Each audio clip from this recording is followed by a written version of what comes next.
Olá para você que nos acompanha pelas redes sociais do Grupo DI. Eu me chamo Brian Zereski, sou repórter aqui do Diário do Iguaçu. E aqui comigo no episódio desse Talking DI está o Lenoir Antônio Brock, presidente da SIC, da Associação Comercial e Industrial de Chapecó. Bem-vindo, Lenoir. Prazer tê-lo aqui conosco. Obrigado. É um prazer também poder estar aqui conversando com vocês. Lenoir, que começou a sua gestão agora em 2022, né? Depois de um período pandêmico, o senhor assumiu agora a presidência da SIC. Então, qual é a principal bandeira da sua gestão? Na verdade, a SIC tem como característica justamente a continuidade, né, das ações da entidade, né? Mas cada diretoria, cada presidente tem um perfil, né, tem uma direção que gostaria de dar. Na última gestão do Akimoto, nós trabalhamos muito a questão da saúde. Eu sempre digo que o Akimoto foi o presidente perfeitamente cabível para esse momento, porque ele articula, ele se sensibiliza ainda mais do que a gente com as necessidades, principalmente na questão da saúde. Então a SIC ela trabalhou muito, colaborou muito com as entidades, principalmente ligadas na área da saúde, com o hospital regional, depois trazendo também o trabalho no tratamento do AVC. Então a SIC foi muito poderosa, eu diria, nesse movimento junto com outras entidades, mas principalmente no trabalho do AVC, que foi um trabalho mais localizado daí aqui para o hospital regional, que agora já está funcionando, né, o tratamento para o acidente vascular cerebral. Então, foi um período bastante interessante. Eu tive a honra de estar na condição de vice-presidente junto com a Akimoto. E agora, na condição de presidente, com uma nova diretoria jovem também, nós entendemos que era momento adequado para nos envolvermos mais, principalmente nas questões de infraestrutura regional.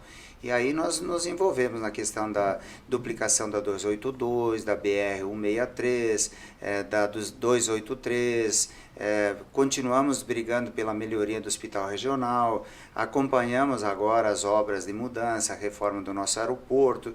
Enfim, além das obras de infraestrutura, nós não deixamos de trabalhar a questão de energia, de água, com o Proágua, da saúde também, com ajuda ao nosso hospital, que por sinal precisa muito, está passando por uma fase de muitas dificuldades, né? Mas principalmente a pauta da nossa gestão é a melhoria da infraestrutura para a região oeste de Santa Catarina.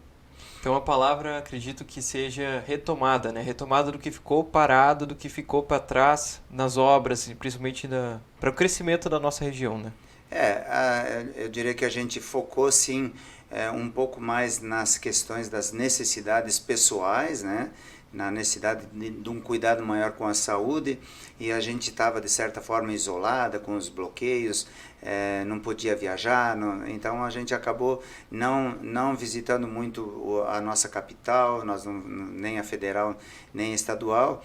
Então alguns projetos ficaram em stand-by, mas não totalmente, né? Porque obviamente a gente os manteve vivos, só a gente não deu prioridade a esses projetos de infraestrutura. Então, pegando esse gancho da infraestrutura regional, por que ela é uma bandeira permanente da SIC? É permanente porque nós precisamos que, de fato, a infraestrutura, principalmente rodoviária, que é a nossa maior necessidade no momento e que pode ser realizada a maior curto prazo, é a questão da duplicação da 282, recuperação da BR-163, que são rodovias federais, da nossa 283, que é a ferrovia estadual aqui, que liga Concórdia até Chapecó e região, até Palmitos, para cá, para o outro lado vai até Piratuba. Enfim, são obras que já deveriam existir há muito tempo. Na verdade, o que a gente está falando agora e mostrando é como a gente pode perder muito mais não fazendo as obras necessárias no tempo devido. Então, por exemplo, a nossa agroindústria, que é a que mais depende desse movimento de cargas, né, em torno de 5 milhões de toneladas que só de milho vem do Mato Grosso para atender a nossa agroindústria, vem tudo, transporte é tudo rodoviário, né? Nós não temos estrada adequada para esse tipo de transporte. Além da questão da manutenção das estradas, nós temos a questão do movimento, né? Que nós não podemos esquecer que a nossa BR-282, ela é dos anos 70 ainda, né? Ela foi construída e de lá para cá ela não teve mais não teve ampliação, ela só teve manutenção e alguns trechos, inclusive, estão em péssimo estado de conservação. Haja visto, por exemplo, o trecho de Ponte Serrada até o trevo de Irani, que liga com a 253, que é a famosa Transbrasiliana, é um trecho intransitável, né? Cheio realmente de buracos. A gente até brinca às vezes, dizendo que parece que tem uma rodovia naquele buraco, tamanho o prejuízo que aquela região aí causa para o transporte, né? Então, essas pautas elas não deixam de existir, porque a sobrevivência do Oeste depende muito da manutenção e condição das estradas que a gente transita aqui. Não, para ter a noção, teve agora um estudo recente que condecorou, né, como pior rodovia federal aquele trecho ali da 163 no extremo oeste. Então é bem complicada a situação, e como o senhor falou... Até nisso a gente é campeão, né? Uma medalha que a gente não queria, né? Mas então esse manifesto pelo Oeste foi assinado pela SIC e por outras entidades no início no primeiro trimestre aqui desse ano, que é uma luta para parar com esse descaso, né? Descaso que vem de anos, como o senhor falou. Então eu queria que o senhor comentasse um pouco mais o que é esse manifesto pelo Oeste e a importância dele para aqui, para a nossa região. O manifesto pelo Oeste, muita gente entende como mais uma reclamação, né? Porque o Oeste também às vezes é tido como chorão, né? Por quê? Porque reclama. E reclama porque só vai reclamar realmente quando não tem mais jeito. O manifesto ele trouxe, então, como parceria, além da SIC, o SEC, que é o Centro Empresarial, a Fiesc, que é a Federação das Indústrias do Estado de Santa Catarina, a FACISC, que é a Federação das Associações Comerciais Industriais de Santa Catarina, já falei o SEC, né? Tem a FEComércio, né? E a FAESC, que são outras grandes entidades, né, representativas do Estado de Santa Catarina, e que a gente fez um reclamo mostrando as nossas dificuldades a nível federal e a nível estadual. Óbvio que o nosso alcance, quando você vai falar em poder de mudança, é com o nosso próprio Estado de Santa Catarina.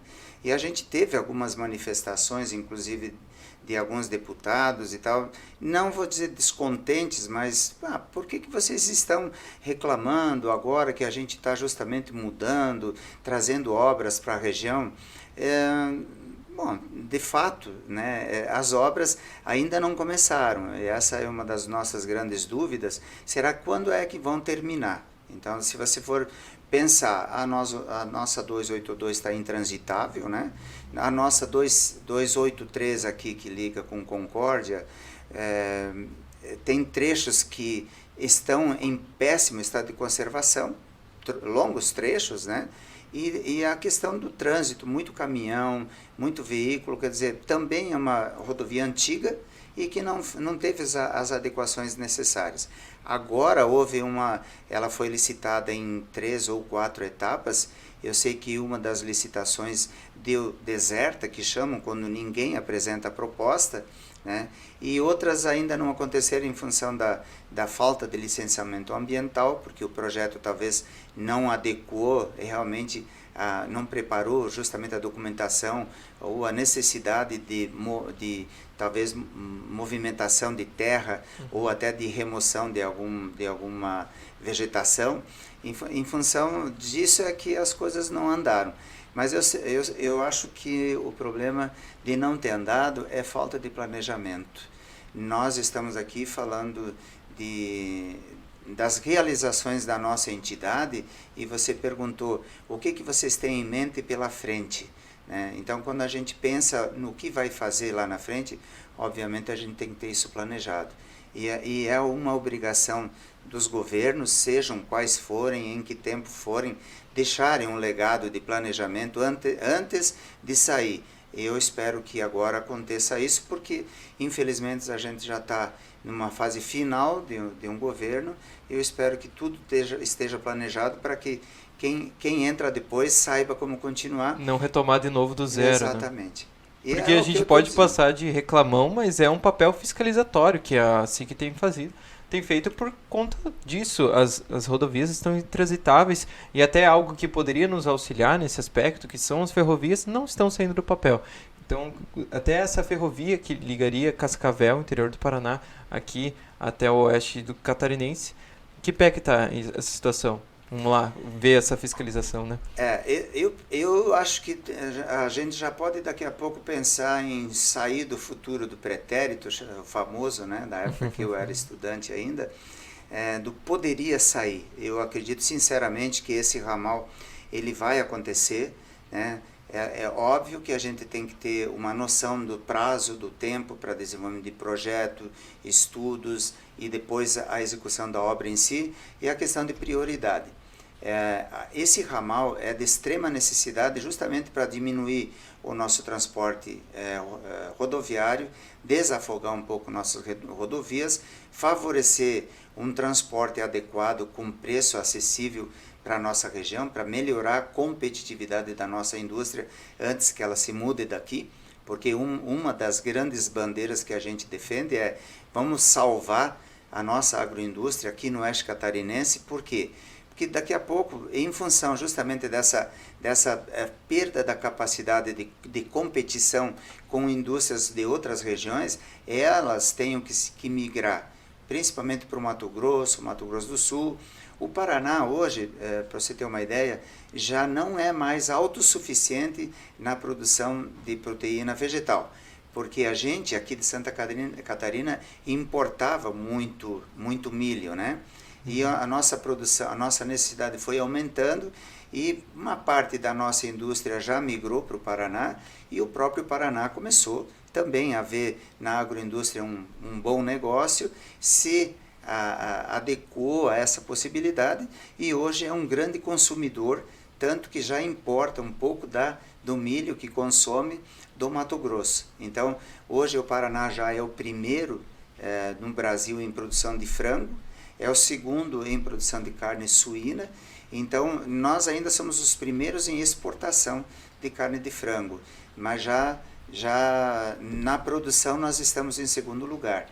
Continuamos em primeiro lugar na produção de carne suína, mas do jeito que as coisas andam, e se a nossa agroindústria for migrando, e como de fato já está acontecendo, nós podemos perder essa possibilidade também.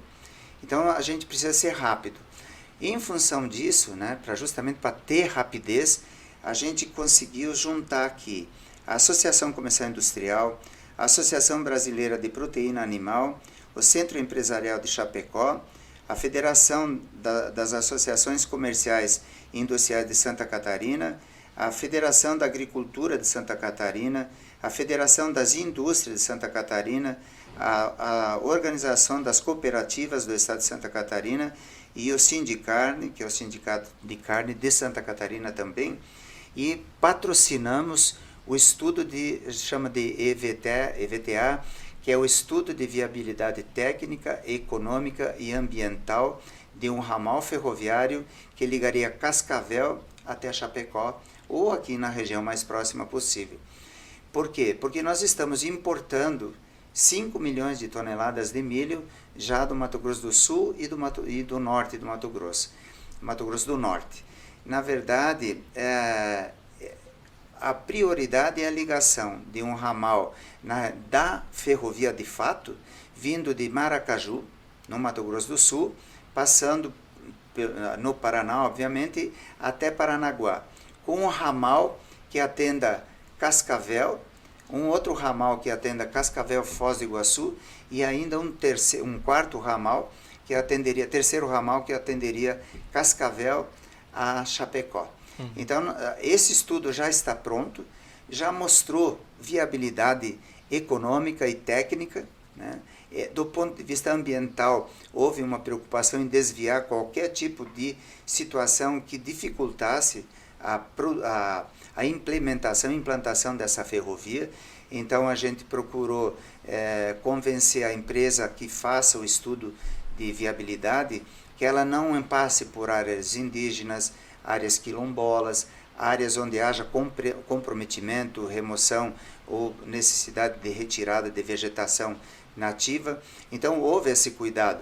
E em função disso, nós já temos o projeto aprovado. Ele ficou, obviamente, um pouco mais caro em função justamente desses desvios naturais, né?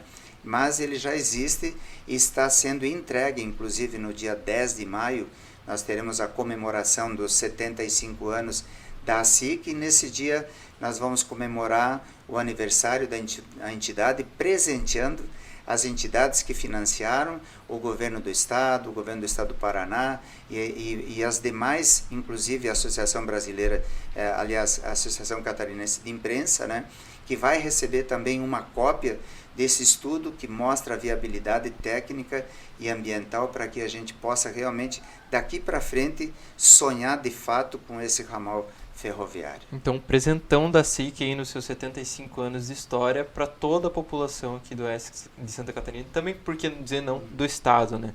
Então, uma ótima notícia aí a vir nos próximos dias já, né? Tá quase. No dia 10 de maio, na verdade, é bem lembrado, né?